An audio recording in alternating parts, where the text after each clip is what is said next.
Welcome to my new series on the Gamer MJ YouTube channel, Noob to Pro. Now this will basically be telling you what you have to do to become real established on GTA 5 Online. This is exactly what I would do if I knew my knowledge today and I was level 1 into the game.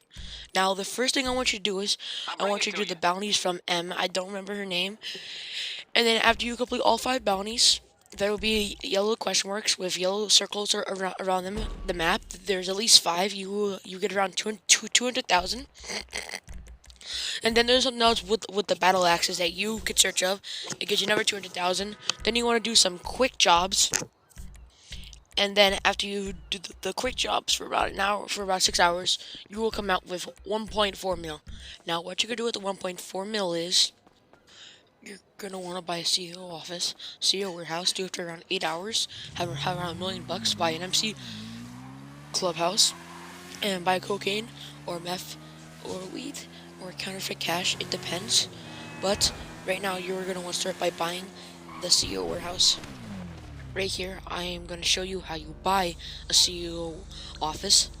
You have to go to the internet, go to money and services, go down to, I don't know what that website is, but enter the website. You want to buy this one, the Maze Bank West. It's the most cheapest office. You're gonna want to buy it. You don't have to buy the garage yet if you have extra money, but you're gonna need it for the warehouse. Don't buy, yeah, you don't. It doesn't really matter what you pick. It'll be free. Organization name, you want to name it because it'll be $250,000 to change it. I'm gonna right here demonstrate by showing what happens when you try to change it. Okay, I didn't demonstrate it, but the gun locker in the safe and the bottom one is not necessary. The gun locker basically allows you to put some guns inside your locker so you can't use them. They're only good for RPs. I don't remember, there's not RPs. Safes take some guns. See, when you have money, it stashes in your office floor.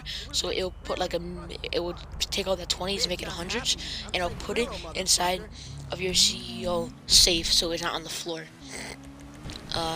And the bottom one, it just living quarters. It's pointless because you're gonna set your spawn location to last location, and you're not gonna need a house. If you want, you could buy a house for pointless heist that are kind of pointless because you can make more money than doing heist setups.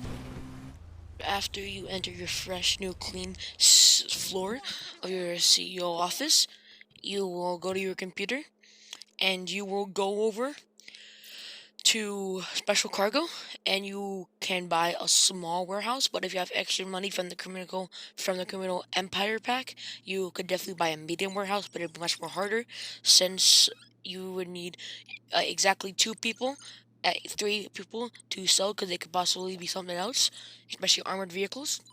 Right here, I am showing you every single warehouse, all the prices, so you don't have to do it right now, since you could just be watching this video while downloading GTA, or you could just be, too lazy to look for it yourselves.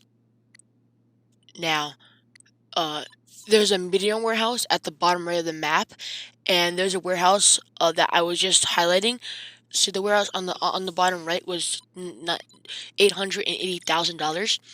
So, and the one to the left by the warehouse that you're gonna buy is 900,000. So if you're buying a medium warehouse, buy the 900,000 one because it's just a $20 difference, and it is also closer to your warehouse, closer to your office. You don't have to travel across the city. So it's just a $20,000 difference.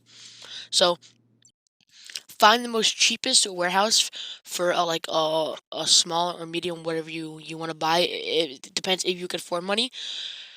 But then again, you need to have extra money laying around to make this an actual business that you could use. So find the most cheapest warehouse, but see if there's a warehouse that is just like a couple $1,000 in difference. See, this one's $800,000, $880,000, and then there's the one by the warehouse that's only 900,000. I would prefer buying the $900,000 one. Wait, shit! I overlapped one of my Oh shit! I thought I forgot what I was talking about, but I am just gonna show you. No, I'm gonna tell you why you should always get to the vehicle first, and also communicate. In the description, I'm gonna link of video from the professional of how to make friends on GTA so you have friends help you grind.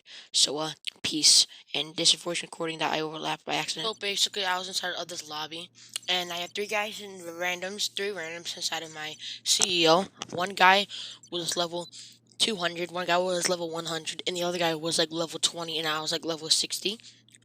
When I was ready to sell, the guy on level 200 beat me to the airport, so I sat somewhere around by like the in between the stadium and I sat by Grove Street, and then he was at the airport. He was flying, and since he didn't, give me his Mark II, because this was like two years ago. This was like before there was a Mark II cooldown.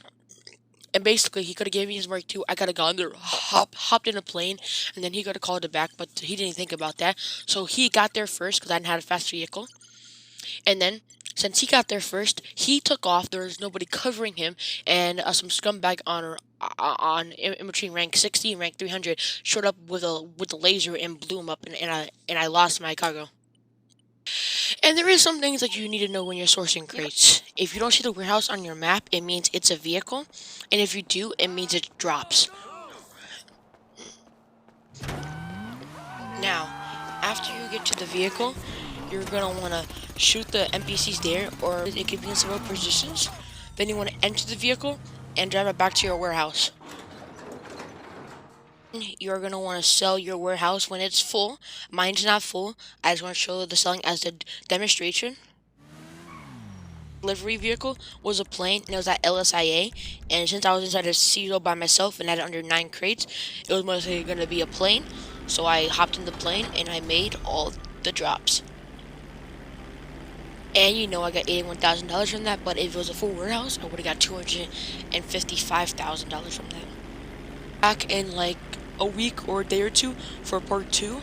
Part 2 will be about your MCs and what to do after them. Then I'm actually going to bring you to some actual investments. Now, in between this time, you could buy a vehicle. I advise you to buy a vehicle, but it doesn't have to be a vehicle. Next, you're going to want to buy the MC Clubhouse.